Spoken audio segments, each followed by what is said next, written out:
This particular webinar is part of a series of conversations with Caribbean leaders and civil society organizations, as well as U.S. federal agency representatives, as Dr. Carol Nelson just mentioned. The idea is to support the effective implementation of the agenda of items of importance to Caribbean-U.S. relations through the U.S.-Caribbean 2020 Strategic Agenda. Obviously, we have a wonderful group of panelists today.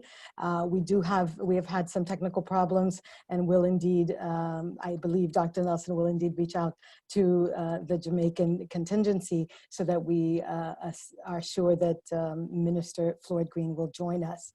I want to talk a little bit about why this particular panel is important while we wait for our featured speaker to be contacted.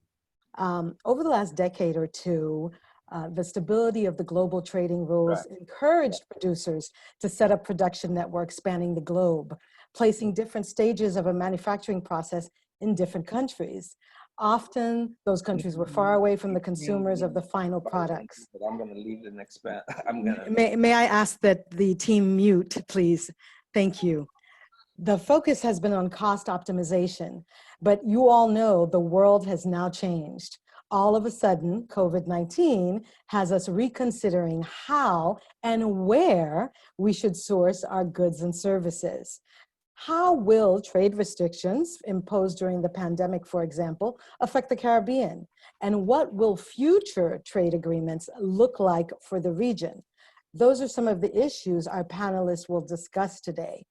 So I want to just give you a sense of what you might learn from this, and then talk a little bit about who the target audience is before I introduce our esteemed panelists. The panel will examine the role of global trade in promoting prosperity in the Caribbean, obviously, which is part of our title, but it will also identify some priority areas for strategic support from the US and exchange with the Caribbean public and private sector. We're going to explore policy issues that are levers to success and greater opportunity for firms in the region in relation to commercial trade, and those wanting to do business in and with the region who are based in other countries. You already see we have a nice audience here, and we're FaceTiming, we're live streaming on Facebook, excuse me.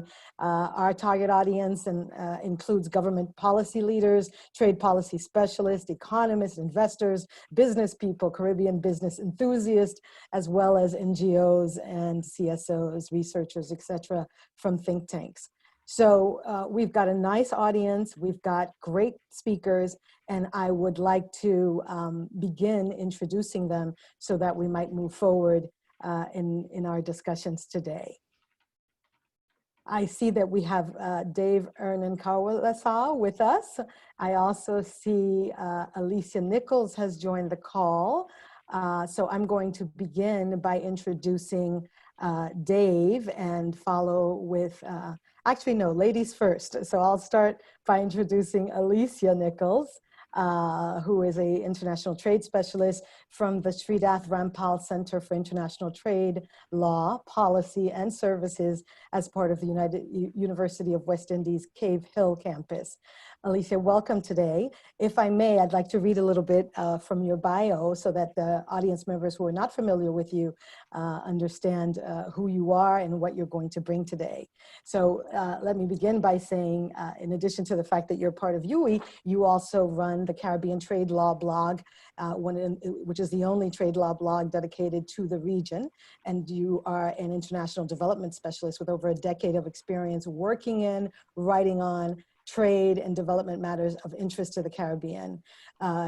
You present a wide range of trade and development issues as part of your work at UWI, and your research interests include international business, MSMEs, AML, CFT issues, investment law, policy, etc. You're also currently a part of the research team for the premier trade policy training, research, and outreach institution in the Caribbean, which is the Sridath Rampal Center for International Trade. Dave, I'm going to move on and give an introduction as well before I go back to Alicia to pose her some questions. Dave, you're the board secretary of the Caribbean Association of Industry and Commerce. You're an experienced business development consultant based in Trinidad and Tobago and Canada. You split your time in both countries, and you have over 25 years of experience in the management and execution of business projects, strategic planning, and trade and services policy. You've also been a featured speaker at various conferences across the Caribbean, North America, and South America, as well as Europe and Asia, on trade agreements, globalization and finance, and institutional strengthening in social financial markets. You're also the chair of ACP Non-State Actors Network and with a specialty focus on trade and services and private sector development.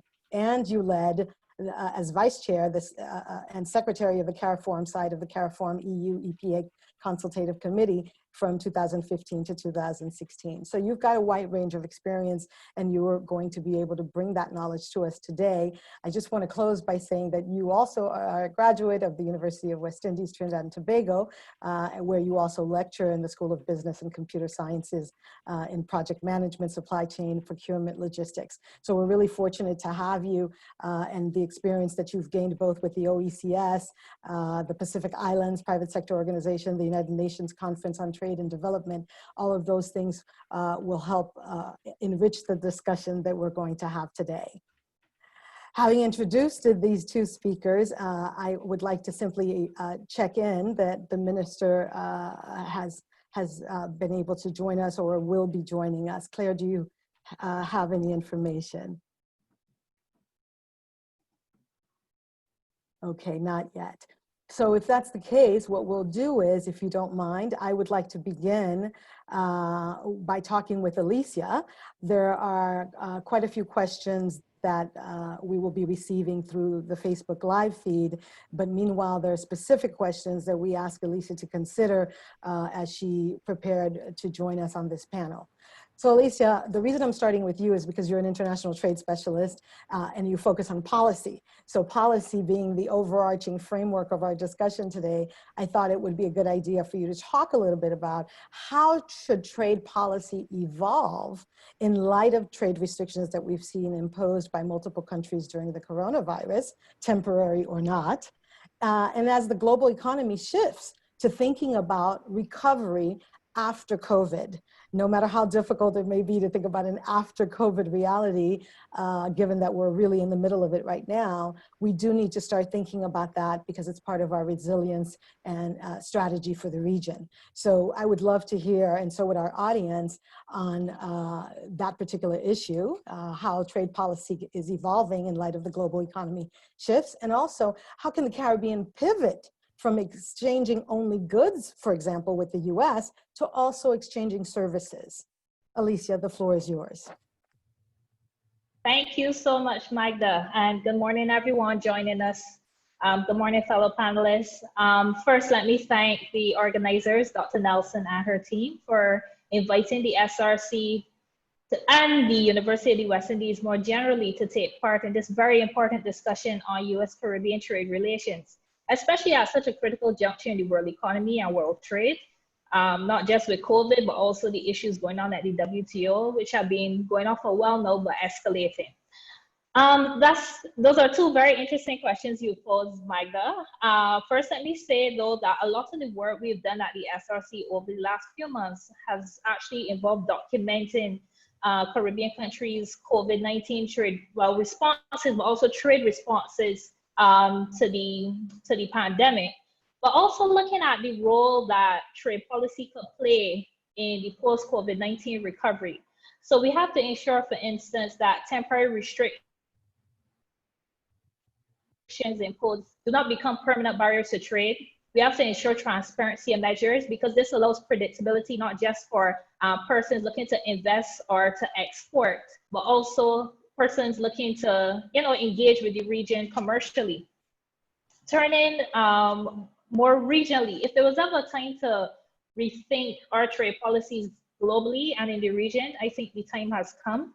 The dislocation from COVID-19, the job losses, business closures, what have you, they require creative thinking on how we could best align not just our trade, export, promotion, industrial, and investment policies more strategically with each other, but informed by our national and regional development objectives. And really, that's the only way that we are going to ensure that trade leads to development, that it leads to the high quality jobs, the sustainable investment that we're looking for. So one thing that the supply chain disruptions have shown us is the need not just for greater diversification in our trading relations, but we also need to rethink how we could better leverage our current trading relationships for mutual prosperity. So the US, as we all know, is the Caribbean's largest trading partner, but the region has had large recurring deficits for several years now. And we see this from yearly when we see the status report on the Sibera, for instance. And the rate of utilization of the Caribbean Basin Initiative preferences remains low. And this is not just because of some of the structural issues with the CBI, but it's also in consonance with the low rates of utilization of our trade agreements in general. And it's further reflective of some of the competitiveness and capacity constraints faced by our businesses, the majority of which are SMEs. So why do I mention that? I mention that because we could come up with as many trade agreements that we have, but really and truly, we have to create a facilitative environment. And I'm sure the representative from CIAC would agree with this. We need to create a facilitative environment to allow SMEs, not just to leverage these trading relationships, but also to build capacity, access finance, those sorts of things. We need to leverage our diaspora. We need to foster opportunities for collaborations. Now, your second question, Magda, is also a good one. It goes back to the point I made again about the need to diversify our exports. So most services trade between the US and the Caribbean is in travel services, international financial services. So for instance, 15.5 million US tourists visited the Caribbean in 2019, according to the CTO. And we also have offshore medical schools, for instance, which provide medical services, medical tuition services to US students. But what we want, and what would be good, would be to have preferential market access and certainty for instance, our professional services providers, particularly in new growth sectors.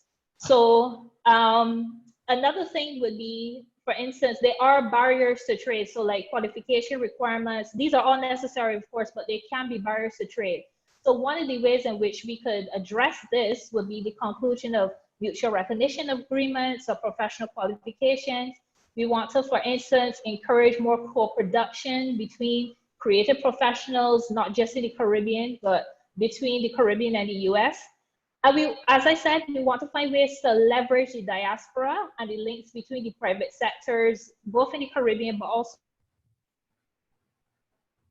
here to ensure that there's not just transparency and access to information and ease of doing business, but also there are opportunities that could be leveraged between our SMEs. Because at the end of the day, as I always say, it's SMEs and other businesses which trade, not states, so to speak. Alicia, I know that was a mouthful. No, that was wonderful. Thank you. And I thought that intervention is excellent. If you don't mind, I'm going to do a couple of follow-up questions to that. You mentioned leveraging the diaspora and links between the private sector in the US and the private sector in the Caribbean. How could we do that? I know, for example, and I regret, we had a member from the US Department of Commerce who was supposed to join us today, Michelle Brooks, but she's informed us that Commerce has a policy of not allowing commercial officers to speak via the Zoom platform. So unfortunately, she's had to pull out. However, I think that we have, you know, the brilliant minds here can help us answer some of the questions that I think Michelle would have addressed. And here's the one I want to ask you. We're talking about leveraging, and you know, I've been a procurement specialist, I'm a lawyer, and I am also an international trade advisor. One of the things that I know is that public or procurement aspects for private sector is not, it's not always clear. How do we get access, especially in the diaspora community? How do we get access to these wonderful markets in the Caribbean? How is it, can the diaspora participate in the engagement with the private sector in the Caribbean? Do we have to go through the chambers of commerce? Do we have to go through CAIC? I think, you know, Dave will talk about that in a minute, but I want to ask you the question because you're based in Barbados, you're with the premier institution looking at trade policy, law, services, and you can answer this. And then I'm going to follow up with another question. So I'll let you answer. Thank you. Thank you, Magda. And again, great question. I think you touched on a really good point, and that is access to information. Because sometimes I think, and it was also mentioned in the World Bank study that was done a while back about some of the about the diaspora, the ways in which we could leverage the diaspora, but also mentioned some of the challenges that the diaspora found in terms of trying to invest in the Caribbean. One of those was access to information. So certainly, I think that one of the things that would be necessary would be if there was more flow of information. I do see this to some extent, more flow of information coming through the missions, for example, to the diaspora community. So for instance, when I was living in the States, I was signed up to the Barbados missions mailing list, and I still get their notices about what's going on. So it's those sorts of things that help keep the diaspora informed about opportunities. Also in terms of keeping an open link with the ministries of trade, there's also Invest Barbados and the equivalent investment promotion agency stroke the Caribbean, which would be able to guide persons in the diaspora who are looking to invest, who are looking to bid on projects in the Caribbean. So there's several, oh, and of course the chambers of commerce, of course, and it's good that, you know, there's a regional approach to this, because that way there'll be a better flow of information, hopefully. So I hope that answers your question. It does. Thank you very much, Alicia. If I may just follow up with the other question that's actually someone has posed here, and that I had as well. There seems to be a lot of focus when it comes to services exchange, a lot of focus on these call centers. In fact, there was even a whole webinar done by the Caribbean Export Development Agency based in Barbados as well on call centers as a service, a high level service that the Caribbean could provide. I personally don't advocate for call centers along with other services being available. We have a rich intellectual property capacity in the Caribbean. There's a whole section about blue economy. There's organics. There's natural foods and oils and spices. Why is it that we're focusing so much on call centers? Aren't there other perhaps more optimum ways to leverage the intellectual property that we have in the region and to sell those services to other regions beyond the US? Now, I completely agree with you, Magda. And the fact is, and I was thinking about, when I was preparing for this, I was thinking about the fact that there's so much e-commerce. I wish I could find statistics on it, but there's so much e-commerce going on between the Caribbean and the US. So for instance, I mean, people buying stuff on Amazon. I myself buy most of my trade books via Amazon. But there are opportunities for, if it is that we are able to buy books and access services from the US via e-commerce, then we should be able to provide services and those other things to US via e-commerce. And I'm sure we're doing it to some extent, but there's an opportunity now, I think, to really rethink how we could really upscale the provision of services. And I understand, yes, some people talk about call centers, but I agree with you, Magda, that there are better and higher value services that we could be providing. I mean, we have professionals, we have consultants, we have a whole set of other growth sectors. Jamaica, for instance, JAMPRO recently identified a range of sectors that they're looking to improve export promotion in, well, rather to promote export in. So I think that, you know, we have to move from just thinking about these basic things to other areas, higher value sectors. Absolutely. Thank you so much, Alicia, because I totally agree. And I'm happy to hear that other people are also thinking, how do we move beyond some of the more basic services and into higher value sectors? I think there's a lot of work to be done there. And I certainly hope that those watching from the region, as well as US government representatives, will be thinking about that as we develop the agenda points for the engagement strategy over the next year. Thank you. Okay, I'm going to move on to one of our other guests who is going to be able to answer some burning questions that many people have and that are related to the private sector in particular and supply chains as well. Mr. Dav-Ernan Kowlessar is the Secretary Head of the Caribbean Association of Industry and Commerce based in Trinidad and Tobago. It's a regional organization. Dave, welcome. If I may, yes, welcome, welcome. thank you, Magda, and thanks. Hi, Alicia and Claire and everyone else. So thank you. Sorry, were you going to ask a question first? I was, but if you'd like to say a few words before, No, that's fine. All right, good. Thank you very much.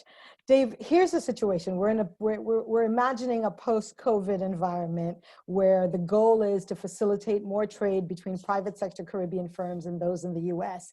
And I was worried, as are many others, that in light of COVID, the entire kind of export sector in the Caribbean was suffering and that there was no real hope. Interestingly enough, I pulled up an article from the Observer, the Jamaica Observer, dated June 21st, talking about how the Jamaican Manufacturers Association, Export Association members have increased their exports despite COVID-19. I mean, this is St. Vincent did as well, by the way, and I'm flabbergasted because I didn't think this was possible. Let me ask you, in a post-COVID environment, what should the private sector do to be like, the other countries in the region do to benefit in the way that Jamaica has? I don't know, and I'm looking forward to the minister joining us so that he can talk about Jamaica specifically, but I would like a higher understanding of the regional scenery, since you're with a regional organization. Can you talk a little bit about what the private sector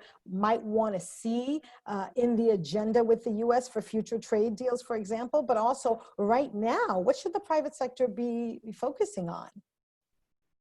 Wow. Maybe I should have made a comment so that your question, which has so many dimensions, wouldn't take me all over the place. You can handle it, Dave. Probably I'm will go all over the place anyway. It's okay. I'll reframe you if it's you not do, a problem at but all. I think you'll be great. Go ahead.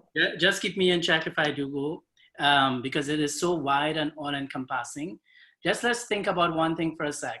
Pre-COVID, and Alicia highlighted it, but maybe it needs to come out stronger. Pre-COVID, how were the Caribbean economies doing with the US? Was it even at the level of optimized potential? The answer is obvious. The answer is no. Several things have been tried. The US has CBERA, CBI that falls out of it, the HOPE Act, and a lot of other things. The Department of Commerce, I mean, I know that Department of Commerce, the Secretary of State office, and a couple of others have been actually working with the CARICOM Secretariat. But more particularly, I do recall at a mission about, 10 years ago or so, we met directly from the private sector with the various departments of the US. And there was real engagement, real talk to try to get somewhere with regard to US trade relations with the Caribbean. So who is at the center and who's going to drive this? Somebody said it. It's not the officials that trade. It is the private sectors that trade. And the private sector trades with the market that it interrelates with, the consumers, the buyers. So how do you get them to actually move? So in fact, when the question was asked about how do we increase trade going forward, we have to wonder too, is that increased trade based on what was happening already pre-COVID, or is that increased trade based on the decline that is going to happen because of COVID, and then you're going to increase it? Because some people are going to get caught up in the mire of stats that are going to come out. They're going to present it in ways that if they want to describe failure, they're going to present the stats a certain way. If they want to describe success, they're going to present it a certain way. So let's see the reality, right? And in the past couple of discussions I've had in the public sphere, I'm asking us to adopt a new mantra. I don't want us to rebuild. I don't see us rebuilding, because that will take us to using our energies to get back to the state that we were in. I don't want the state we were in pre-COVID. In fact, COVID is a good thing in a way. Let's understand the good side of COVID. Presents an opportunity. Out of adversity comes opportunity. What does the word entrepreneur mean? One who takes risks. So a risk event has happened. All right, so fine, the risk is already there. It has done some things. It has created some gaps. It has created some vacuums.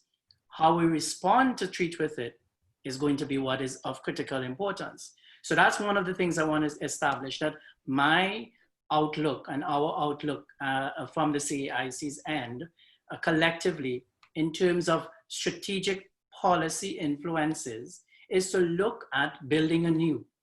What are the new parameters for the business environment? What are the things that we within the Caribbean can do to take a quote unquote advantage of these new opportunities, right? So don't sit back and wait for how we can get back to where we were. No, move on quickly and quickly. That's the important thing. There is a saying about striking while the iron is hot. Right. Iron is hot right now. So we've got to move. Powerful, Let's powerful. even dissect that even further. Who can move? The big companies, the so-called big companies in the small pond, or the little companies in the small pond, or whichever pond? Well, let's look. So the SMEs, yes, have been at the low end and the blunt of everything, and they're likely to dry up quickly. But they're actually also likely to move quickly. An individual can change their mind quicker than a group of people, because you've got to get consensus within the group. So can the SMEs respond to this opportunity? Most certainly, right? The second thing, so that's build anew. Let's talk about that. The second thing, what is the new environment? Well, it hasn't been created yet. Nobody's going to hand you a manual and instructions as to what it is going to look like. So we're going to create the new. So what's going to emerge as new? Certainly, let's start thinking. Now, we're on a platform called Zoom. Before that, you had multiple problems with Zoom. You had GoToMeetings. You have, now what has happened? The share price of Zoom, bam, through the roof, right? So why is that? Now that even there are people popping up in Zoom and creating havoc with it, so there are viruses and so on. So fine, now popped up Microsoft Teams. Microsoft has increased its thing. There are other things and so on, there are other platforms. So I say that because all of these opportunities create, or all of these spaces create opportunities for our SMEs to jump in and blossom. Why aren't they doing that? What are you waiting on? You don't need to wait. We don't need to wait. I've been carrying out business between here, the Caribbean, and some other parts of the world that I'm not going to talk about. But why haven't we started to plug those gaps really quickly? We don't have to wait on anything. So that's the two. What are the new things? What are even the new jobs? What are the new skills that are going to be required? A colleague of mine, I don't know if she was able to join the call, but pre-COVID, engaged in a course on digital transformation, right? So that has opened her mind to certain areas and so on with regard to the digital and online world. Well, now, hey, take that, run with it, okay? And even as I say that, and I thought Alicia might have mentioned it, but just so Alicia can confirm it, the WTO, at the WTO level, there were two major areas that the private sector were engaged in with regard to policy. One of them was the e-commerce policy, okay? And the e-commerce policy kind of went through the rubric of trade and services. So what has happened now? Now, the ACP, at the ACP level in Belgium about a year ago, the matter with regard to the WTO policy came into focus. And the discussion from our African colleagues was rejected. Even some of our Caribbean colleagues was rejected. I said, okay, as chair, I chaired the meeting. I said, okay, you're rejecting it, but what are you putting in place? If you're rejecting it because you're saying it's favoring the elite, let's use that term, then okay, let's define what are you replacing it with, because there's a need. So we halted there. We had some discussions about creating value and so on. So I'll hold it there. But the thing is, now this has happened. You have to put something in place. Let's go. If that's what's there, tweak it and let's go with it. But you don't need to even wait on the policy. All of the areas have been identified as well. So I'm saying SMEs can respond. Now's your chance. Get in there, get all up there, get into the US market. You can get into the US market now a lot easier. So the third thing, it is concerning that interrelationship between goods and services. So here's what. Isn't there a little concern with goods from China or anything from China right now? Yeah. So the manufacturers, I would think that if you just step back a bit, wait a minute, this is now made in the Caribbean or whatever. Wouldn't that get past the US borders a lot faster than made in China? I don't know, I'm just guessing. But certainly I would think that once you again conform to the standards, and there may be some new standards, because arising from it, there are probably going to be new standards that Department of Commerce, US FDA have defined. I don't know if they've come out yet, but probably they have or haven't. But who can respond to those much quicker? Can respond, can get there. Final. So those are the things that is something that we want to know from the US. Have any of their import standards changed, right? Because, excuse me, and even within the Caribbean, the CARICOM Secretariat, I mean, I was looking at the agenda that you sent out there, Magda. Thank you, that summary is cool. But even with the agenda, pre-COVID, we had started with food standards within the Caribbean. I think we need now to use this to highlight the need for importing the proper food standards into the region, right? I know this is not going to bode well with my my merchant and chambers of commerce, some of the colleagues, but yes, we have got to define the culture, the environment, the import standards for the Caribbean. And if you don't make it to import it, then make it locally to the standard that you can export.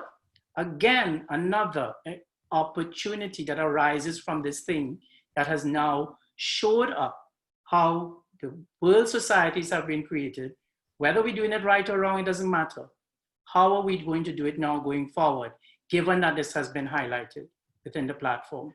So that's a third thing, capitalizing on the interrelationships. Just as a little caveat, from the time I got involved in trade in particular, outside of my academic things. So now I'm thinking of it, it's actually 2 decades ago when the FTA discussions were in place. We have been talking about the Caribbean and call centers. Are you saying something, Magda? Should I shut up? No, Dave, very good. I'm saying brilliant, brilliant. Oh, okay. So yeah, so we have been talking about the Caribbean, and it irks me. It beyond irks me. I do not want to hear another person talk about the call centers of the Caribbean region, right? Here's why, and I think the point came out somewhere, but here's why. This is, you spoke about it, Magda. This is about your intellectual property. You want to tell me all I'm going to do is read a script? Please, forgive me. Anybody can probably read a script. That's not what we're talking about. The call center interaction is not where it is at. It is the transfer and the distribution of intellectual property, intellectual capacity, knowledge management. Those are the kinds of things, and we have the capability to do it. You now have the capability to teach PAN all over the world, for example. Just using Trinidad, I don't know where that came in. But anyway, to teach costume making all over the world, right? You know, so you can now have manufacturing sites all over the world for making certain designs created by a Minshall brand of costume making done wherever in Thailand, and you don't have to export it anymore. Some little manufacturing firm. So how are we managing all of that capacity at this stage of our life? So how are we even capturing it? How are we capturing intellectual property?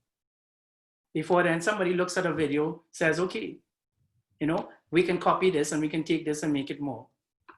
The other thing, I think we reached point number 4. Just quickly, the economies were defined in a certain way before, and they still relate to a larger extent. Okay, capitalist economies, socialist economies, and so on.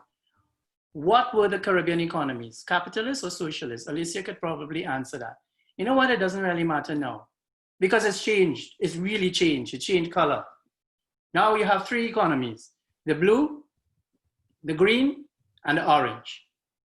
We know that, right? The blue economy, the marine resources, underutilized, being wasted, thrown away. Okay, that resource is about, I think the estimate is somewhere 60 to 65% of the world resources are marine resources, right? And the Caribbean is blessed generously. The second biggest sea in the world is in the Caribbean. It's a Caribbean Sea, yeah, right?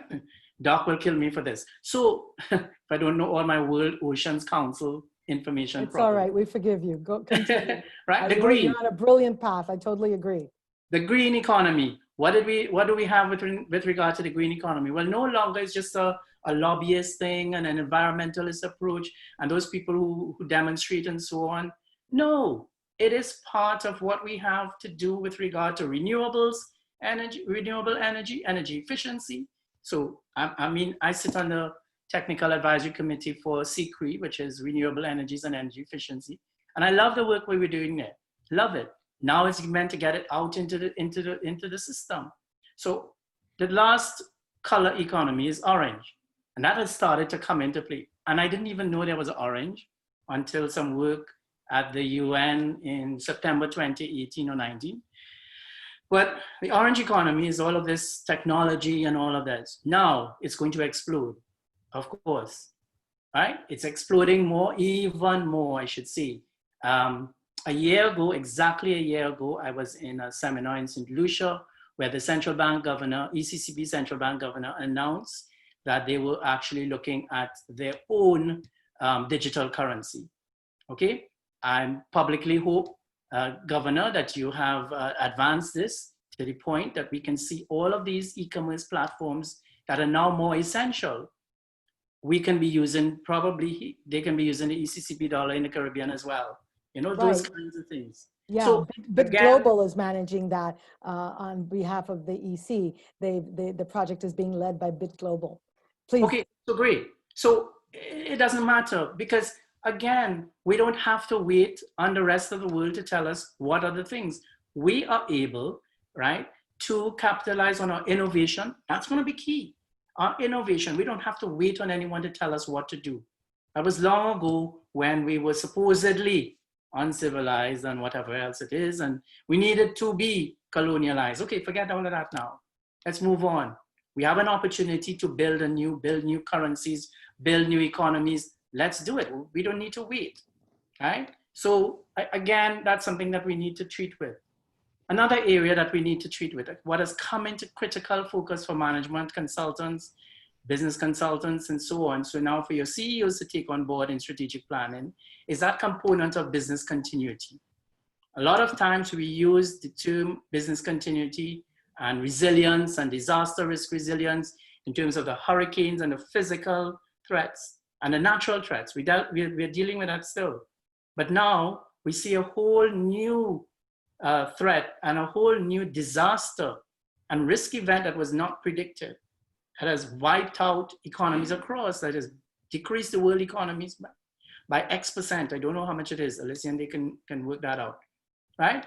But we have now a mandatory component of your strategic planning and corporate plans has to be that business continuity component, integrated into the entire fabric so that investors can feel more confident. Because if the business continuity plan isn't in place and strategically integrated, then the investor should have less confidence in the ability of that business to survive if a disaster strikes, right? So how have you put that in place? And if the disaster strikes, it's not about avoiding the disaster, it's about how you come back from it and how you treat with it during the time, yes? Dave, that is everything that you've said. I totally agree. I love the way you laid out what MSMEs and others in the region have to think about now, and because there is an opportunity, you know, within COVID.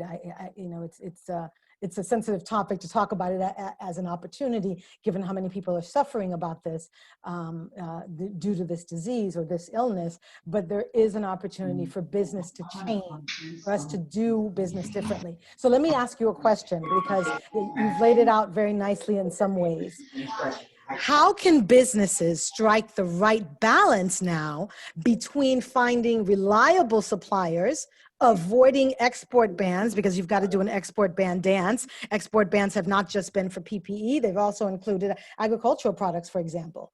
And these businesses still having access to export markets, many of which, because you talked about nearshoring, which is, the idea of bringing manufacturing production closer to the consumption base, many of these businesses now face countries that are turning to their own domestic markets for goods they previously imported. So I do understand that there's probably some work that's going to be done in terms of what imports will come from where as we move forward post-COVID and as part of resiliency plans. But we need to be aware also that there's a nationalistic trend going on around the world, and Alicia can talk to it as well. But I would like to understand, how can businesses strike this balance? Where do you find these reliable suppliers, avoid export bans, and still access markets when countries are turning to their own domestic markets, many for goods that perhaps were once imported, and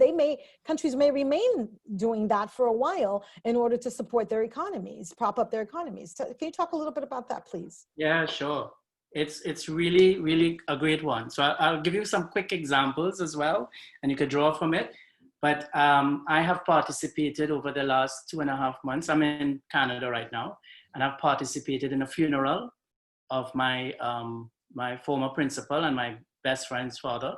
I have participated in birthday, what we call limes in Trinidad. It's a gathering, with family around the world and so on. How does that relate? One more. There is a game that we play in Trinidad, a card game. It's called All Fours. You need 4 people, 2 on each side. We now play it online, right? It helps me keep my balance. Why am I saying this? It also has come about that even the farmers, the remote people, everyone now has been able to jump on a smartphone, a tablet. They have their email set up. They can't use it. They're 60-something years old. They're now more proficient in it because they needed to connect while staying at home. So we have been able to connect the world individually where it didn't happen before. So what am I saying there? I'm saying that think of it in the context of the rest of the environment, the business world. You can now link your people a lot more, a lot easier. It's now more acceptable, right? Sure, when we go back out, people say, well, I don't need that again. Still, it has increased the amount. Of course, I hope we're thinking of it. There's now a big vulnerability because what could be the next new virus? It could be an online one, right? Can the World Wide Web crash? I don't know how, honestly, but it possibly can, because if the world itself crashed and the societies all crashed, well, then let's think. We start to rely on that, and so on. So those risks are there. And again, as an opportunity for others to get involved. But meantime, back to make sure I answer your question directly. The answer is yes, we have now connected more using the online medium. Businesses and banks and so on that didn't have facilities to get online transactions taking place have switched to that. So now you have to have an increase in the connectivity worldwide. Okay? So a conspiracy theory might say that somebody really triggered this off, but that's another bad thing. And Claire will never have me on a program again if I keep talking like this. But let's understand what has happened. So that's why I say it's now time to take what it is we have and fix, connect, and move. I can now have my ACP network actors without waiting on the ACP secretariat, right? I'm just waiting on everybody to settle down and calm, and I'm going to bring it back together to get the ACP agenda where we wanted it to be. I can tell you, we've been asking them for an ACP secretariat. I can put it out there in the public, but we've been told, no, those funds are not going to be given to you. I don't need a building anymore. I can now connect with my African, Caribbean, and Pacific counterparts much easier because they're now accustomed and okay with this. So I really feel that there is some good that has taken place with this. All right, and the connectivity. Because those were fighting words that Claire will not have you back. Let me just be very clear. about what this month has been from an ICS perspective. And I'm very happy that both CEDA and CIC are at the table. This month has been a gathering, the Smart Caribbean Gathering. The branding of our conversation since June the 1st is under the brand, the Smart Caribbean Gathering, a Futures Brain Fest. I have been pushing the agenda of looking at the Caribbean futures from a very systemic approach for the last 15 years, long before 2030. Indeed, I first introduced the concept of strategic foresight in development back in the IDB in 2006. Nobody took me on, as usual, right?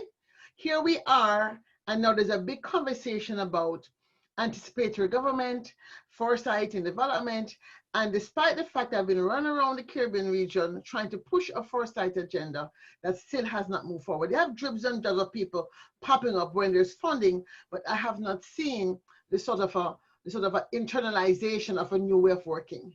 I am like you. I do believe that the COVID has provided an opportunity, and the haste by which we put together this event, it was not a thought out event that took us 6 months to a year to plan, represents the A in SMART, which is adaptability and agility of the agents of the system. We consider ourselves as diaspora one of the agents of a system. And the S in SMART stands for sustainable systems. So whether we're talking about agribusiness or water or energy or education or health or whatever, we must begin with the premise that we want to develop or reimagine development with a lens of sustainability for now and for future generations. The M in SMART means meaningful metrics. So far, the GDP agenda has not really delivered to the general population in the region the kind of inclusion and prosperity that really leverages the kind of development we see like in the European context, the Northern European countries in particular, right? And I think many Caribbean countries would like to see themselves having that sort of a very loving lifestyle where we don't have this great inequalities, but of course we have the slavery history to contend with. So we have a little bit more ways to go in terms of having that mindset shift. I heard someone talking about leveraging a new narrative. We have an opportunity to leverage a new narrative. What Dav-Ernan Kowlessar can do as CIC is different from what CEDA can do, because CEDA is a government institution. So it is up to CIC to partner with groups like ICS and say, how do we construct new roadways and pathways into this new narrative? It cannot be that the traditional companies that tend to dominate the conversation in the Caribbean, which belong to the 12, 24, 48 families that control the economy, that are typically merchant class. Many of them are not engineers and scientists. They don't understand the business of technology transfer. They don't understand the business that there are lots of languishing scientists in the University of the West Indies, in UTT, in UTech, that are languishing for want of just the same price of a used car that they have selling. I am really to hear in terms of this sort of a business as usual, let's just tinker. So Dave, I'm with you 100%. I see this moment in time, this pause, this reset, this is what I call a holy transition period as an opportunity not to be left behind. So this conversation is in the framework of, here we are, we have a situation where Public Law 114291 gives the diaspora a new entry point legally into advocating for an agenda as to what US foreign policy should look like. We certainly want to leave this conversation, given that our powers that be in the Caribbean, we understand that many of the companies in Trinidad and Jamaica seem to have a preference for hiring lobbyists that are not diaspora. And this fear, this their money, they can do whatever they want to do. But then don't complain when nothing happens, because the money that you pay for them could not pay the passion capital that the ICS team has invested for the last, I might add, 26 years. So we have to come to the table with a whole new approach. And this conversation is part of that. We would like to see that the captains of industry in the Caribbean, who forever are trying to create new institutions, the last one was a network of Caribbean Chambers of Commerce, whom have not one of them has responded to an email so far, I've said. So what is the point? What is the point? What is the point of us moving forward if the people who have created new institutions just last year, in a moment of crisis, disappear for fear of what? I don't know. Can the virus fly through the internet? I do not know. And I'm saying fighting words. And people are going to be mad at me. I'm used to it. I'm used to being on the outside looking in. But for those of you who have come to the table, CIC and CEDA, how can we, what is it we need to know in terms of non-tariff barriers to trade that we can put in our document, we can reason as diaspora? Is this something we can advocate for and feel comfortable in our belly, that we're willing to go up against the people, willing to go on the floor of the Hill, talk to our friends on the staff, try and get a bill written, try and put the language around, try and convince them to horse trade? What is it that will make a difference? And how do we, as diaspora, have a role in this? We cannot continue to be treated like stepsisters, because diaspora capital should not only be, as I've heard from someone in the Caribbean, send the money, man. I don't understand which part it is, and send the money. We are not, as the Trinidadian parents said, we are not ATM machines, and we will not be sending any more money. Worse, we are dying like flies in New York and Florida. So we ain't got no extra money to send. So if we're sending our money, that money has to be respected. We also have intellectual capital. First, diaspora first, financial, FI, intellectual. We have relationships that we can leverage in terms of our friends who we went to school with, university partnerships. We have had a moribund project that I think US government gave OS to do some small business development centers. I don't know what became of those centers. I don't hear money was spent on what. The diaspora understands the US government is not playing. This is not the US of the Kennedy era. So get over this thing that money is going to come from America. It is not coming. You see the presidential executive order, and furthermore, the door to export people, the unwashed masses from the Caribbean. Those days are done, buddy. So let's not even go there. So we recognize the truth as it's still on our face. Robots are taking over jobs. They have a robot that can pick grapes. Okay? If a robot can pick grapes, at some point, even the farm workers in the Caribbean will no longer be necessary. So therefore, we have to begin as diaspora to reinvest in new ways. And the region has to understand, when we come, we will not have $1 million, we will not have blue eyes, but the fact is, we come with our hearts, because we have, especially those of us who were schooled in the Caribbean, we believe that it's a responsibility to invest in the governments that spend taxpayers' dollars to educate us to be which part we should be. So this message has been very clear on this internet. You can spread the word that Claire Nelson again has lost her head. I'm delusional, I've been told. That is okay, because some of us have to be delusional. There is no such thing as change that happens from a reasonable person. I am an unreasonable person. I'm a member of the Ohotu clan. I'm an outlaw, I'm a heretic, I'm an outlier, I'm a troublemaker, and I'm unreasonable. So let us be clear that what I might be saying might be unreasonable, but we have to be unreasonable if we are to survive and thrive in the coming viral hailstorm that is coming, if we don't pay attention. So I'm just saying, I am with you 100%. I'm glad you're here. I'm not shouting at you because I'm mad at you. That's just the way I express myself. So if some people don't like noise, I know. So if I've said it too loudly, please forgive me. My heart is in the right place. I want us to thrive. So please, Dav-Ernan and Alicia, what is it that we can do as diaspora? And let me tell you, I've been feverishly emailing the ambassador's office of Jamaica and emailing Jamaica to figure out. I think what might have happened is that the timing might have been crossed. I'm hoping that 11 o'clock Jamaica time, they will be coming on the call, which is now. And luckily we have nothing planned after this, so I'm not panicking, and I won't start panicking until 12:30 if I don't see the minister.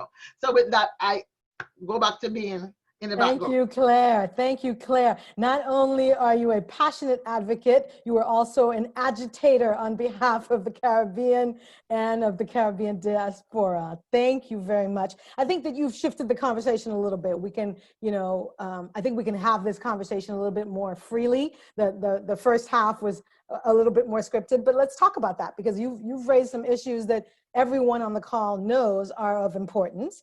I also like the way you set the scene. The U.S.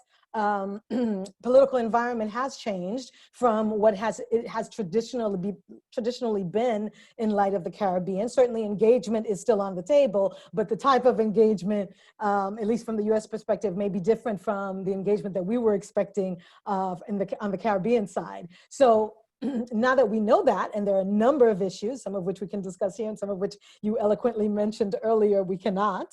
But there are a number of issues that are very, very important that we can capture here. And we have this intellectual capital here to do that. Obviously, if the minister joins us, even better, because we have specific questions for him since he is the Minister of State for Trade. So it would be perfect in that regard. But we've got, a regional organization, two regional organizations and two people with extremely valuable regional experience here on the panel. And then we've got a global, team behind us online and elsewhere participating in this. So your questions are valid. What is it that we can concretely pull out of this discussion today and say, this is part of our agenda? And in terms of non-trade barriers, I would like Alicia to address that. Standards, legislative, administrative, etc. There's a whole bunch so that we definitely need to tackle, particularly in light of the fact, as you said, we will not be able to export our great minds, even for temporary periods, based on the recent executive order. To us a little bit about non-tariff barriers and to trade and how we can address them. And then Dave, we're going to turn to you because I want to talk about, or we want to hear, what are some of the solutions to beyond the connectedness issue, which you already raised, but there are others that we need to highlight as part of our agenda today towards the U.S. government. Alicia, I'm sorry, Claire. Yes. The minister has joined us, so I'm not sure how long he can stay, but just so you know, he has joined us. Thank you. Thank you very much. Thank you, Minister. Minister Green, welcome. I was going to turn the table over to Alicia Nicholls from the University of West Indies, Sri Dav-Ernan Kowlessar Trade Policy Center to answer a question about non-tariff trade barriers. If you'll allow me, I would ask Ms. Nicholls to respond to that question, and then I have a set of questions for you, Minister. So we'll be talking very shortly. You're quite sharp. I've heard you on many other occasions, so I know you'll be able to take these questions like that. Alicia, meanwhile, may I turn to you about the non-trade barriers, please? Thanks, Magda. Actually, I think that the private sector perspective might be better here because they will more know what it is that their members are facing in terms of trying to export to the US. But generally speaking, I would say that one of the complaints that I've certainly heard is that the requirements under the CBI are actually quite onerous. And when you think about the fact that a lot of our businesses, in fact, the majority of our businesses are SMEs, even the so-called big businesses here are SMEs, a lot of them don't have the capacity to interpret some of the regulations that they have to meet some of the standards that they have to follow, those sorts of things. So I think the prudent thing would be for us, and Dave could clarify further here, what are the barriers that our SMEs, our businesses are facing in seeking to export to the US market, particularly under the CBI? And then more generally speaking, in terms of our services providers who don't have preferential access because CBI does not include services, what are some of the ways in which we could address some of these non-tariff barriers in terms of services? Is it that we should go the way of mutual recognition agreements, as I said in my earlier comments? So if I may, Magda, it would be good to get Dave's views on this. Thank you, I agree. But before Dave jumps in, let me just say, I would like some clarification on CBI. I'm an international trade attorney, so I'm being a bit of an agitator right now. CBI is going to expire in September. Why are we so hot in the Caribbean about CBI, about a goods treaty that just really, in my opinion, but perhaps I'm wrong, and I'll be an agitator like Claire, To me, this is about US companies getting access to the Caribbean and us sending them raw goods that they then process and send back to us that we sell at higher value. Why are we doing that? Is that what it's about? And is that beneficial to us? Should we look at renewing CBI? Should we be so concerned about CBI? Is that the only thing we can have? Please, Alicia, can you speak to this before I ask Dave to take on the other issue? Sure. I actually have written on this. The truth is that CBI, yes, it has its structural flaws for sure. I mean, the fact that it only includes goods when we are services, mainly economy. So really and truly, when you look at the CBI, the Sibera reports, the biannual reports, it is very undiversified in terms of which countries really benefit, which sectors really benefit. And in fact, and again, it would be good to hear Dave's perspectives on this. One of the issues that was raised in the last two, if I remember correctly, was methanol. The methanol, Trinidad's export of methanol was flagged as a possible area that could affect the US's production of that in terms of competitiveness. So again, one of my issues with CBI, and I'm kind of cautious here, one of my issues with CBI is the fact that it seems as though you're punished if you do well. When I say punish if you do well, like, I think that the fact that we have a deficit with the US is one of the reasons why the CBI is, not really on the US radar per se. So really there's no incentive for the region to try to improve its export performance, because then it could be flagged as a threat to US industry, domestic industries, I think. Interesting perspective. Thank you very much, Alicia. Excellent. Dave, please, can you pick up, and then I will turn to some questions to Minister Green. Thank you. I'll just be as quick as I can because I know the minister. I'd like to hear the minister as well. But the issue with regard to post-COVID / immediate entry for goods, let me just start with goods, is going to be actually if there are any new administrative procedures or any new regulations, standards that are that were changed or increased as a result of this. Because pre-COVID, you already had exporters, the few exporters that there are, but you already had exporters facing challenges with administrative procedure, particularly, right? So some of the legal part of the agreement, well, it's not agreement, it's actually a trade preference arrangement, correct?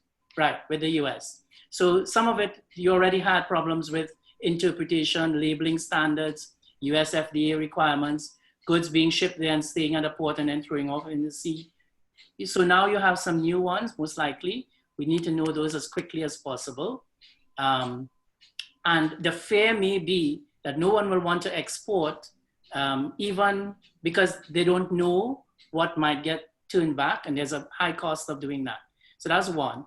The other thing is, of course, that what we really need to know is if there are any regulatory procedures. Certainly for the movement of people, there are changes, major changes in the regulation, but we don't know what will happen with regard to the movement of goods. Any kind of changes with the regulation at customs, it will mean that it may take a longer time.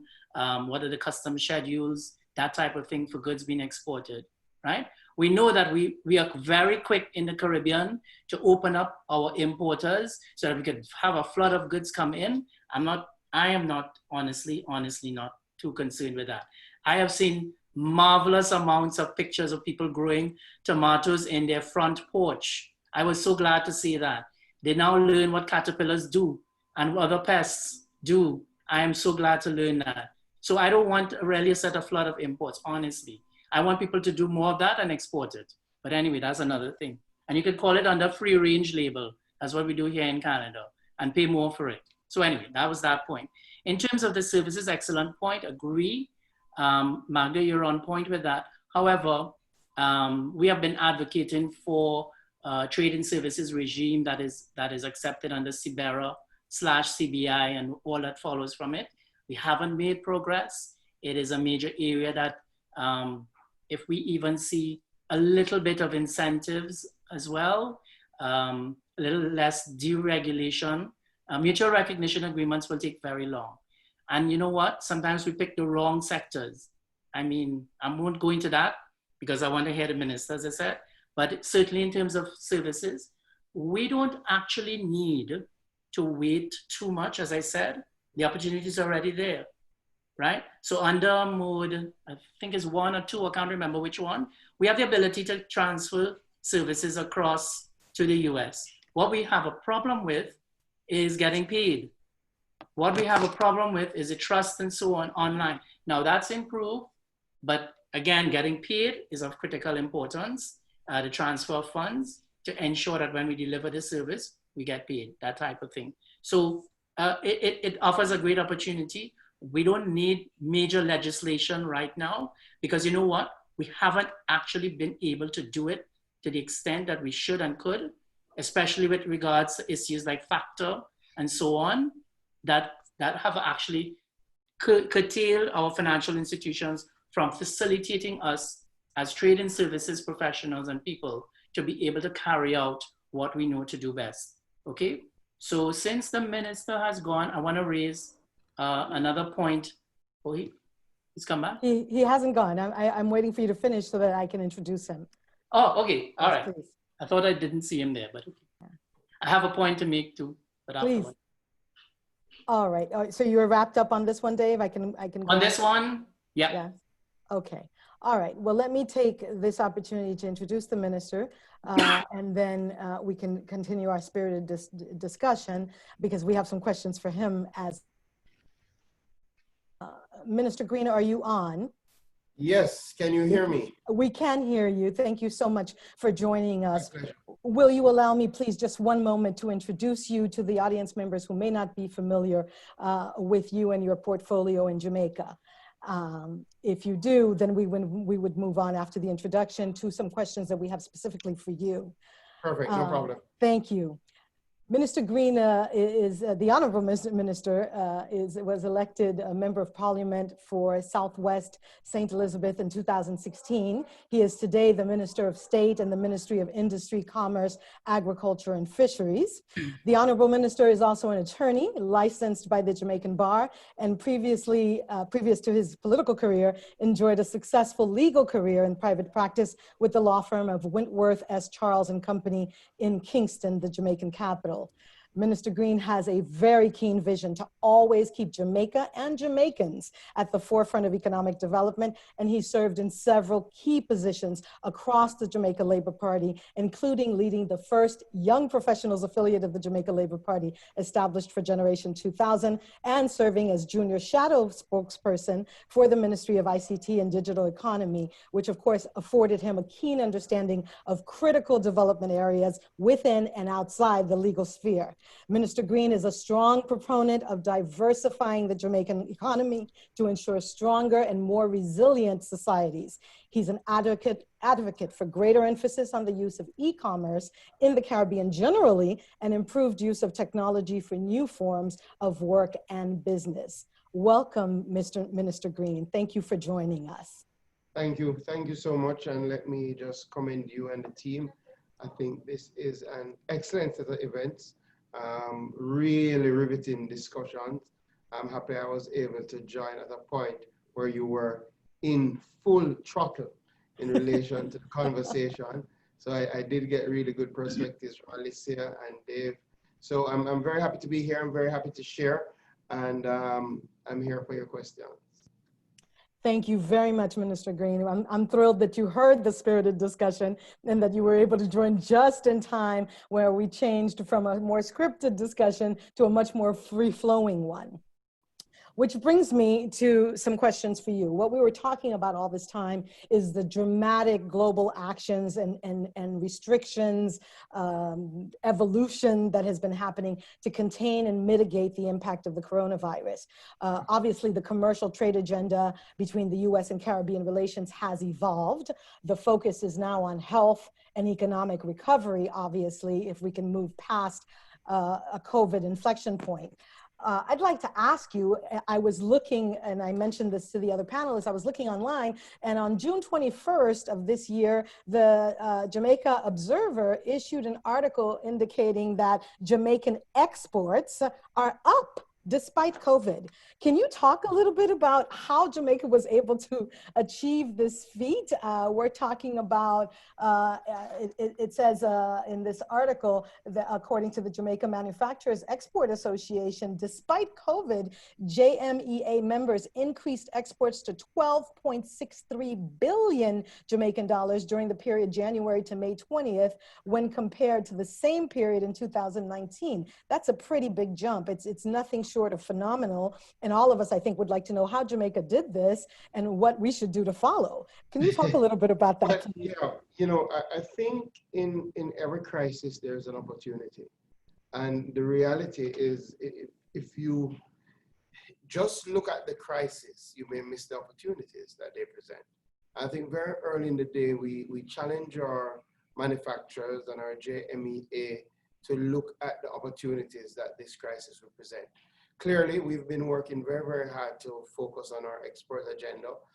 If you were to ask me in January, what is our major drive through the Ministry of Industry, Commerce, Agriculture and Fisheries, I would have said export. We formed an export growth team, which was a partnership between ourselves and the private sector that is chaired by myself and Butch Hendrickson from National Company, and it involves members of the JMEA, and that team was brought together really to look at some of the barriers towards export and to see how we can remove them.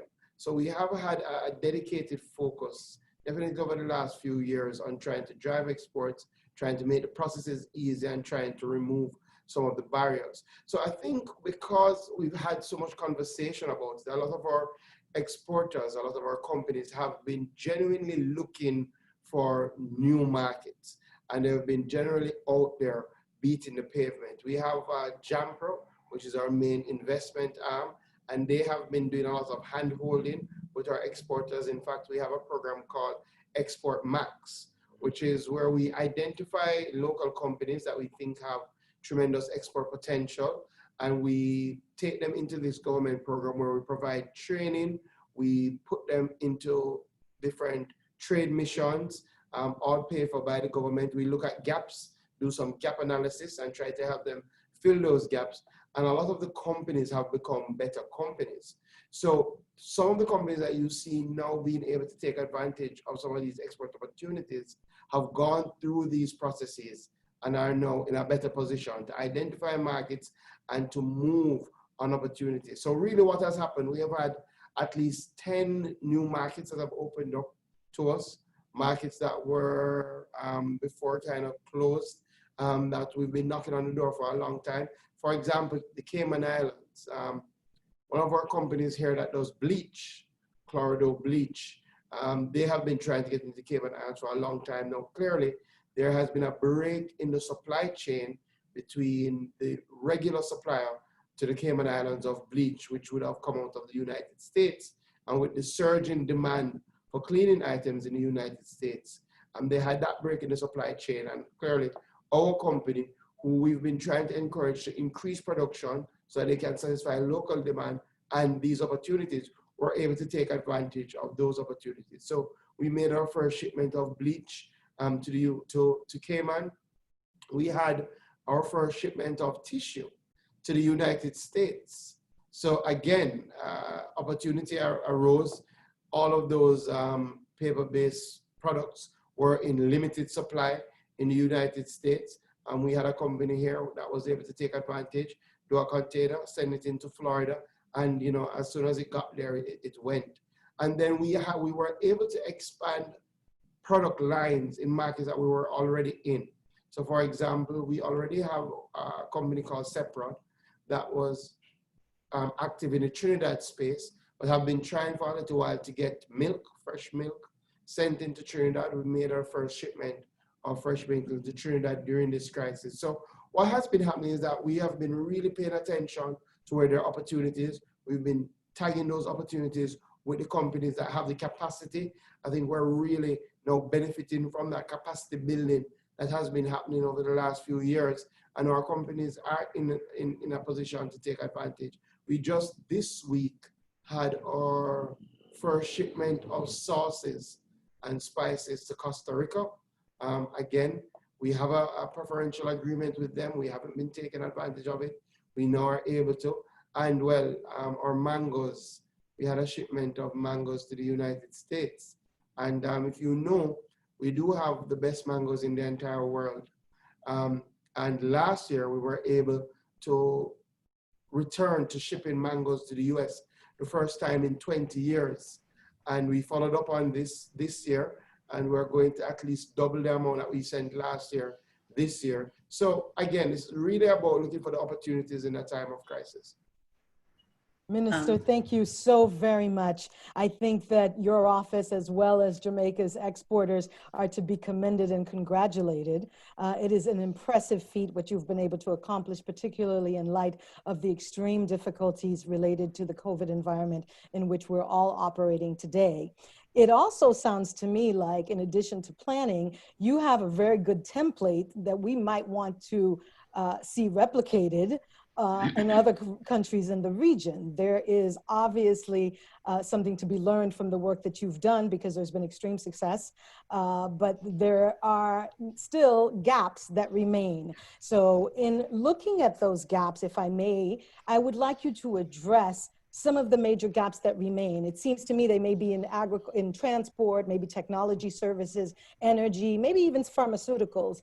I want to talk about those gaps in light of, and perhaps because we're talking about changing the environment in which we will deal post-COVID as part of our resiliency plan, maybe we should require a rethinking of the Ricardian theory of comparative advantage. Maybe there are comparative advantages that the Caribbean has and other countries have, but we should rethink and retweak, because there are some gaps in which we can boost our intellectual capacity and our intellectual knowledge and share with not only the US, but the rest of the world. Can you talk a little bit about what some of the gaps are that remain and that Jamaica might take over, much in the way that you brought mangoes back to the US after 20 years? Maybe there are other things that could be brought that are new, but also that could be brought back. Certainly there's work to be done in that area. And I would really, and I think our audience would appreciate if you could address that, please. Yeah, there are still significant gaps, especially I'll take it from a local perspective in terms of gaps across industries and challenges to a solid export-focused economy. And I think a lot of these gaps stand true for a lot of the Caribbean. So there are still significant challenges in relation to logistics, in relation to things like transportation and the cost of transportation or energy costs. Most countries, and especially in Jamaica, is still significantly high and can make producing almost anything uncompetitive. What we found, especially during COVID, where I think a lot of the logistic gaps were brought up, especially in relation to agriculture, there are real gaps regarding storage, the capacity for storage, capacity for cold storage, and refrigerated transportation.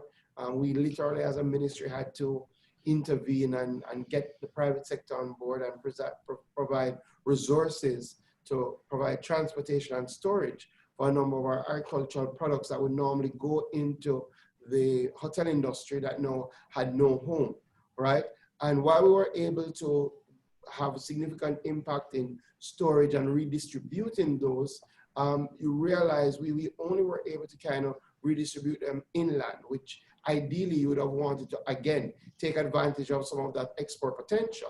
But with a lot of these products that require significant storage, we do not have the capacity thus far, the technology thus far to store them in a manner that they can be transported into further afield economies and do well. So that is one of the gaps that we really have to work on. In fact, my first meeting this morning was about how can we establish some cold chain capacity across the country so that we can store to the right temperatures to give the right shelf life so that we can then send some of our produce more farther afield. So that is one of the big challenges. that we have in this focus on export. And also we do have other challenges in relation to costs, right? There's still barriers regarding what it costs to export and the cost to export as opposed to the cost to import. And we've spent a lot of time across the Caribbean making it much easier to import and working on harmonizing our trade rules and trade policies, but largely on the importation side, right? Since I've been at the ministry, I've said to the team, every time we speak about an initiative to remove barriers, it must be on both sides, you know, but clearly a lot of the conversation happens from the outside in, right? With a lot of our major trading partners who are quick to highlight some of the challenges they have across our bureaucratic systems. So we spend a lot of time and we get a lot of resources to do a lot of research on removing those barriers. I'm not sure we have put the commensurate work into removing barriers on the export side. So across the Caribbean in general and Jamaica, there is still a high cost for export. We still have significantly high shipping costs, yes, right? Which is something we're trying to treat with, but again, these are private shipping companies. We still have significantly high port charges. Again, yes, we've started those discussions with our ports. Again, a lot of these are privately owned. We have, from a government perspective, cut our charges, levies, cess on exportation by 50%. That was part of the stimulus package announced by the government in its budget in February. So I think that has really helped, again, to spur export across a number of our commodity lines. And we are looking at some of our other export-related charges to see if we can cut them or if we can, quite frankly, remove them, yeah? So that, again, is a gap in terms of the cost of export.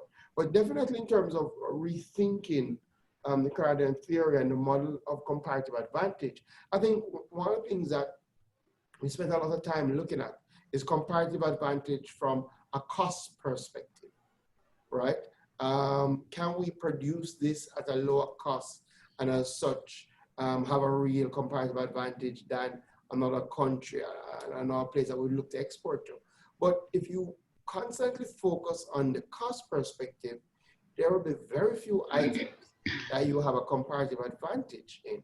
What we do from a raw cost perspective, we do have a comparative advantage in the service industry.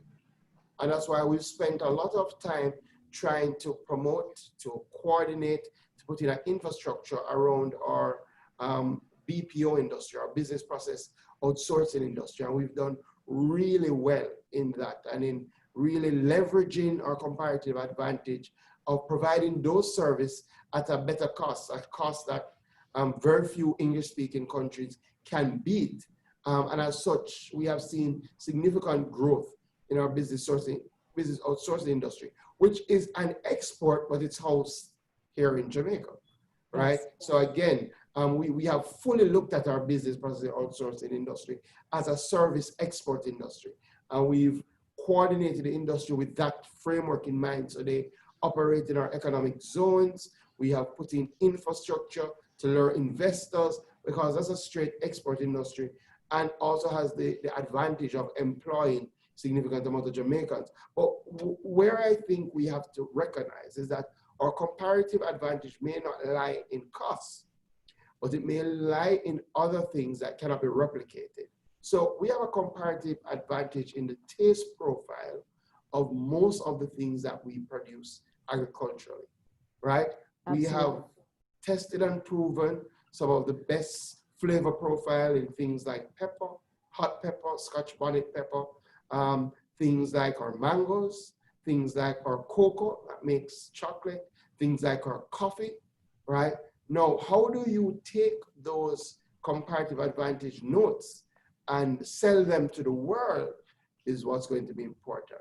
So our intellectual property around brand Jamaica and the things associated with brand Jamaica is now our comparative advantage, right? And that is why we have to continue to build our brand. We have to continue to associate our products with our brand.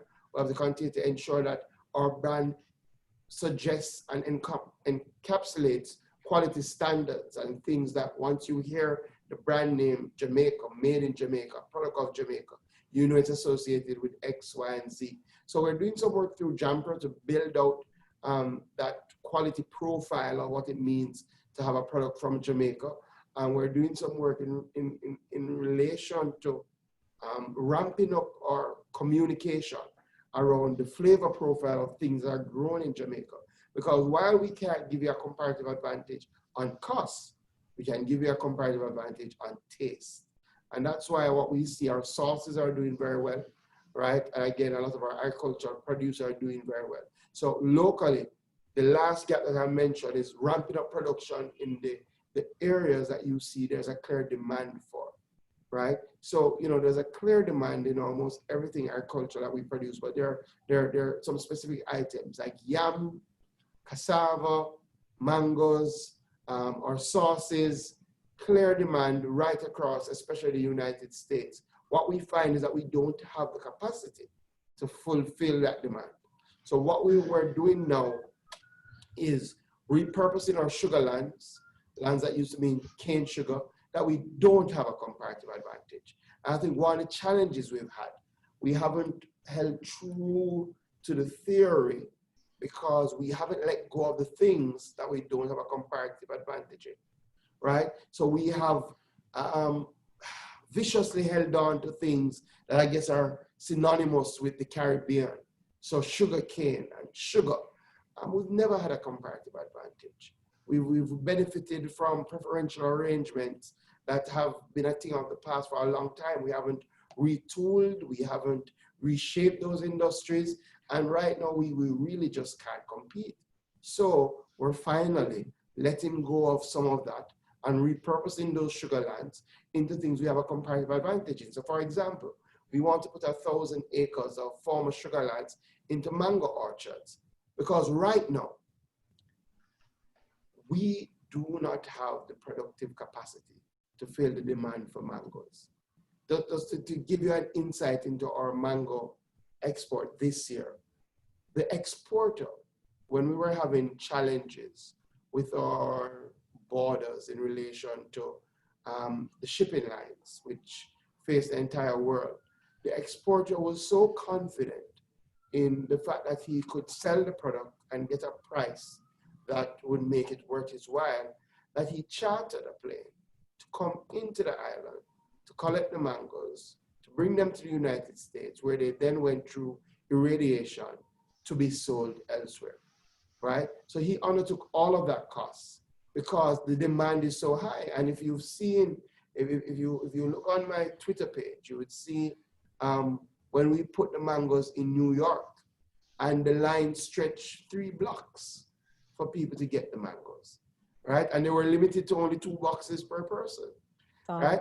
So the point I'm making is our productive capacity has to be increased if we're really going to. So we have to move from just small holding farmers, where we're really cultivating larger plots, whether through cooperatives or through bringing in big investment into agriculture to take advantage of some of the demand for our products. Excellent. Minister, thank you so very much. That was an expansive and very informative commentary on everything from the gaps in productive capacity to preferential arrangements with other countries, retooling and rethinking how certain industries can be made better moving forward. And of course, Brand Jamaica, which uses its soft power around the world. On comparative advantage, I just want to say, if the Caribbean doesn't have a comparative advantage in terms of quantity, it certainly has a comparative advantage in terms of quality. So we have a real opportunity, for example, with organic products to list our products as the most organic in the world. And certainly, I think there's a market for that. Thank you for those comments. I'm going to come back to you after I go to Dav-Ernan Kowlessar. I'm going to come back to you because I'd like you to talk a little bit about what the current state of trade arrangements are with the US and Jamaica. Dave, if I may turn to you now, again, we left you hanging. I'm sorry about that, Dave. We left you hanging earlier because we really wanted to get the commentary from the minister as well and include him in the conversation. But there are some questions for you that remain. And one of the most important ones, and you mentioned it yourself before we got on, is how do we address creating adequate supply chain frameworks now that can facilitate exchanges between businesses that are worried about visibility across the supply chain? Because many of those links in the supply chain are now broken, and there's opportunity there, but how do we fix that? How do we deal with that?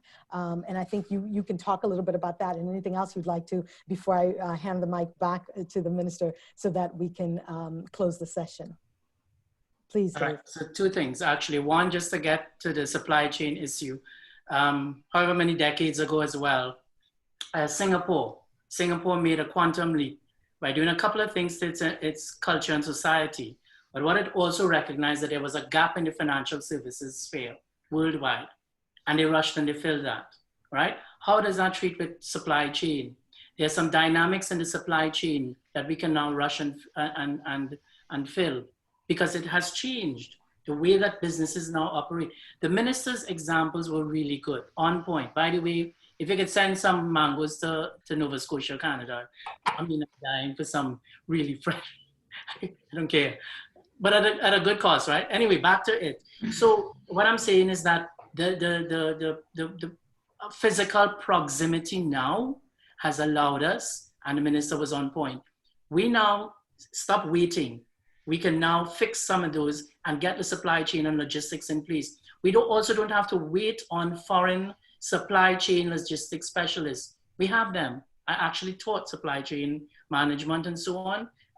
We have them in the region. So let them start to divert their expertise to working not for others, but working towards the region and working towards themselves. Which actually brings me to the second set of points. The skill requirements are going to change. I had made that point earlier. Are we responding to that? How is the ILO and all of those standards that were created, how is the response been to those new skill requirements? I recently posted, and I'm developing right now, a position description for an online revenue manager. What the heck is that? Yeah, my presence online needs to be increased, right? And my presence online is going to bring a revenue and return. How are businesses treating with that type of reorientation to the online presence and the online activity, which leads to another dimension. How are HR specialists and so on treating with the issues of work-life balance, right? When we had the physical building and structure, we had the issues of ergonomics, but now we have issues of work-life balance because you're living, eating almost like an astronaut. Sometimes people are now doing work in their home. Okay, so how do you treat with that? And the last little thing I wanted to bring here is with regard to gender biases. Look at the big opportunity in terms of that sphere as well. Oh yes, by the way, I do have a certificate in international, in gender and development studies from the UE. So let me just bring that into focus. I now have on working with my team here, up here, a female, not single mother, but she's here as a single mother, right? She can now carry on some work. Even sometimes a 5-year-old son flashes in the back, but she can now shift around her work. She can now work. She no longer, because she's the one taking care of the kids and the 1-year-old baby, she can now work online in between certain hours and back on and off. A lot easier. However, and it doesn't matter whether she's male or female. So these opportunities are there. How is our ILO, how are our ILO standards together with our HR standards, coping, adjusting, and treating with that, because we know they're now part of the norm. That's what I meant by don't wait on somebody to tell you what the new norm is. We are the new norm. So define those things as it comes up, but do it now. So I applaud Jamaica and I applaud Claire, you for bringing the Jamaica experience on. Don't wait on something. I did say it was the last thing, quick one more. A lot of our work pre-COVID was also centered around more private sector to private sector dialogue. I'm not saying we're removing the politics is necessary for creating the rules, but what I wanted more of is more private sector to private sector resolution of issues, because some of these issues can be dealt with. So that's what we were accommodating, the facilitation of that interaction. We started with the CARIForum grouping with the European private sector together with the Caribbean CARIForum private sector. And we expanded that. As chair, I was trying to do the African, Caribbean, Pacific, and then we could expand it some more. So private sector to private sector reconciliation is a possibility. That way, we can get much further rather than waiting again on governments. Thanks. That was it. Dave, thank you so much. I totally agree, particularly on the private sector to private sector points. I also like that you brought in some of the sustainable development goals with the gender issues, because indeed, we're seeing quite a bit of a shift there. We may actually be able to hit the goal for gender equity in the workplace, partly, I hesitate to say, but partly due to COVID. Yeah. So I definitely agree with you on the points that you've raised. I will say that I would like, if I could, just a little bit more information on when you say we have the supply chains and we can do it now. Is it if I'm a Caribbean business owner, let's say in Antigua Barbuda, and I want to jump into the export supply chain, and I regret, in fact, that CETA is not here. They were not able to join us today, the Caribbean Export Development Agency. We had invited them. Unfortunately, they weren't able to make it. I regret that because I think they could have talked a little bit about this, but I think you can too. If I'm a Caribbean exporter and I want to jump on the supply chain right now, do I call the Caribbean Association of Industry and Commerce and say, Dave, please help me? Or do I go to CETA, or do I just go to my Chamber of Commerce, because you're advocating private sector to private sector? What's your view on that? Just that point, if you could clearly classify that so that I can then close this and turn over to the minister. One of the main things, so as I said, there is a new sort of order that we can build. Pre-COVID, again, that means of going to someone for it to happen is something that probably kept us back, but that was the order of the day, right? The new order of the day is whatever we want to define it as. The CAIC, the ICS, and some others are there, Sri Ramphal. We are there. So if we're already there, right, and you have this thing, hey, we now come together, incorporate, hey, well, look, you know what? Do you have others that face this? We have this opportunity. What can we do? So it is up to you all to engage. It is up to this public out there, the SMEs out there, to engage us. We are there. We still exist, right? No matter what the naysayers are, I don't have time for that, honestly. The other point and an example I want to raise, post-Maria in Dominica, we held one of the first business continuity workshops, all right? What I presented to in particular, one of the manufacturers there, small manufacturer, he said he was prepared for Maria because his manufacturing capacity is downstairs under his house. I said, okay, but how are you exporting it, the product? It was a good product, a unique product. How are you exporting it? Almost like mangoes from Jamaica. So I wouldn't tell you what it is because of whatever, right? I said, well, why not? Why don't you do something like this? Why don't you increase your capacity, have a warehouse in Guyana, right? And you continually manufacture, stock some there. Anything that happens, you can export from Guyana. Anything that happens to Guyana, you can export from Dominica, possibly, etc. But you have business continuity in place. So you can have and decide how much of this thing, if it has a shelf life of a year, you can stock 4 months there. And you can increase this thing and build your underground thing and expand underground if you want. All right? So I'm finished there. But thank again, you. Very relevant.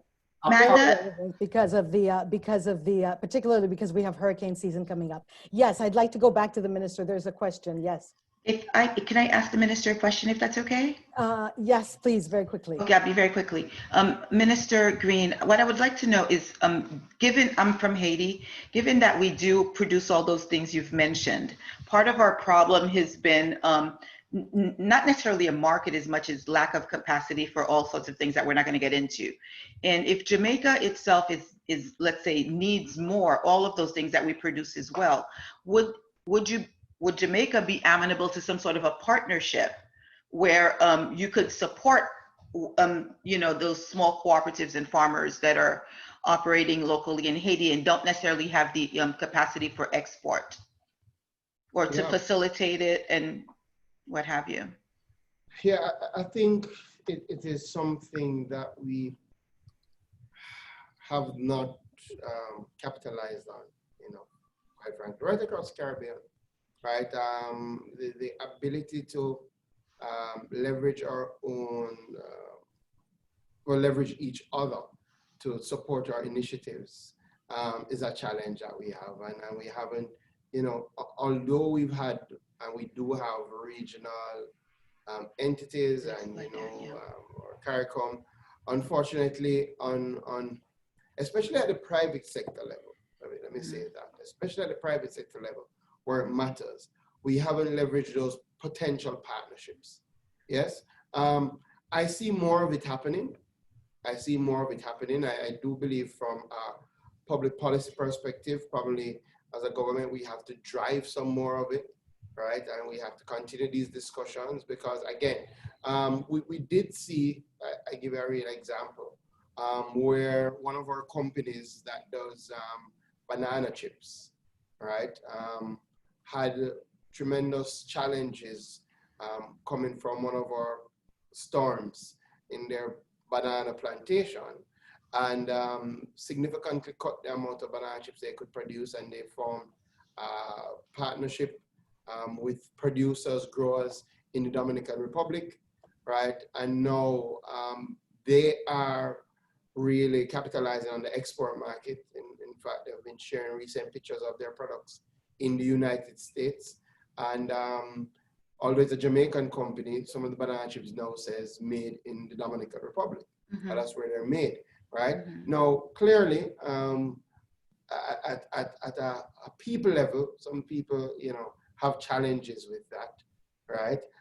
At a business country level, that's the right approach, right? And that's the approach that conglomerates and big United States companies have used for a very, very long time. And it would allow us to travel the road much quicker. You know that proverb. If you do it together, you can travel the journey at a much quicker pace. So the easy answer is yes. It's something that we're interested in. I think it's something that we have to try and get, especially our private sector partners, our private sector chambers, talking about in a very real way, right? Again, for a very long time, governments have had these discussions, but they haven't moved forward. I think when the private sector recognizes that's in their interest. So right now, I know another company is doing a partnership with growers out of Belize. So they process soybean here in Jamaica, and the majority of that soybean is grown in Belize, right? And then they use that to capitalize on an export market that they already have. So yes, it can be done, it should be done. We have to find a way to facilitate our private sector to do it. And maybe, again, as one of the outcomes from this conversation, maybe this conversation is part of that way, right? Let's do it. To really link our private sectors. Let's do it. Yeah. Thank you very much, Minister. Regine, thank you for your question. Please mute so that I may finalize the last question and wrap up because we're over time. But thankfully, many people are still with us online because they want to hear from all of you, and particularly as we close with the ministers with this final question. Minister Green, you have addressed a number and a wide range of issues, and many people are very pleased to have had your contribution as well as the contribution of the other panelists. May I ask you in closing, what is the current state of trade arrangements between Jamaica and the United States, and what do you see as perhaps 1, 2, 3 priority areas moving forward? Thank you. Yeah, I would say the current state is very strong. The United States has traditionally been our strongest trading partner, and that's for exports and that's for imports. They are by far our major trading partner, and it's a relationship that we are very proud of. It's a relationship that we try to facilitate and that we expect to get stronger, right? We believe that there are opportunities on both sides of this relationship. We believe that we can take greater advantage of the opportunities that the CBI presents. Again, there are challenges, and with any sort of arrangement, there are challenges. But I'm not sure we have, I think sometimes we spend a lot of time talking a little bit more about the challenges than about, again, the opportunities that arise and how can we take advantage of those opportunities, right? And I feel on the other side, the United States companies, which again, there are challenges right across the Caribbean, especially in terms of the bureaucratic systems that we have as well. But they spend a lot of time just focusing on the opportunities and trying to maximize those opportunities and, you know, get their way through the challenges. So one, in terms of the priority focus, no, it's to strengthen that relationship with the United States. In fact, we've had a number of meetings with the ambassador, looking at a number of product lines. We've asked our private sector to identify and indicate to us where they have had challenges, where they have had barriers. And again, I've said to my private sector, listen, oftentimes in the Caribbean, we come across the barriers and we throw our hands up in the air and we just leave it alone, right? They have to put us in a position for us to negotiate on their behalf and get past these barriers. So I've said to them, put in writing your concerns when you engage with the private sector in the United States and you come up on those barriers, especially in relation to quality and food security and some of those high barriers regarding you know, the entry of produce, especially agricultural meat products. I've said to them, raise it with us, right? Let us get it done. We have specialty things like patties that we want to share with the world. Let us raise those challenges so that we can directly engage the ambassador. And I must say, this U.S. ambassador, Mr. Tapia, has been very engaging on trade matters. He's very passionate about trade and business, and we welcome that because for us, we believe what we really want to see from this relationship is increased trade. So that is one. So we have a good relationship. We are looking to strengthen. We're looking to enter into negotiations regarding strengthening the CBI. And then locally, we're looking to raise our productive capacity so that we can really take advantage of some of these things. You know, one of the things that I think helped us during COVID, we never closed our trade borders, not one day, right? So even when we were closed for passenger travel, trade, we left open our trade borders. And one of the real positives of COVID, it kind of forced us to, we've been talking a long time about offering a lot of our services online, right? You had no option during COVID. You had to quickly repurpose and offer those services online. So now the vast majority of our permits, our veterinary services unit, our plant quarantine unit, they now have fully online systems. So you don't have to go into their office. You stay where you are, you apply. You know, we've even had virtual accreditation visits during this period for our labs to be accredited. So the point is COVID has really opened up opportunities in relation to online platforms for trade, right? And I think I'll close on this final point. Priority, where we want to go, we want to see more of these strong online e-commerce platforms that offer Caribbean products to the entire world. And our discussion now with our major trading partner will be how can we ensure that our services have access and that these platforms have the financial services backing that they can really be pushed throughout the world. And you have a number of them now. You have a Carib Shopper. You have Q Mall that's looking to provide a platform that Caribbean small businesses can offer their products to the entire world. For us, that is not only the future, that is the now. That's what we have to be pushing because we, again, if you're going to talk about comparative advantage, the majority of our economies are small businesses, very small businesses, especially in the US context. I mean, 90% of the Jamaican economy is MSMEs, micro, small, and we're talking companies that are not making $50 million in revenue, and that's Jamaican dollars, you know? So the reality, we have to remove the barriers. E-commerce, in my mind, removes those barriers, right? It allows my small company in St. Elizabeth to trade and compete with a large company in the US or in Europe on the same platform. I know people are going to be looking at quality and price, and also my creative genius, which I believe as a Caribbean, they can beat us in price. They can't beat us in creative genius.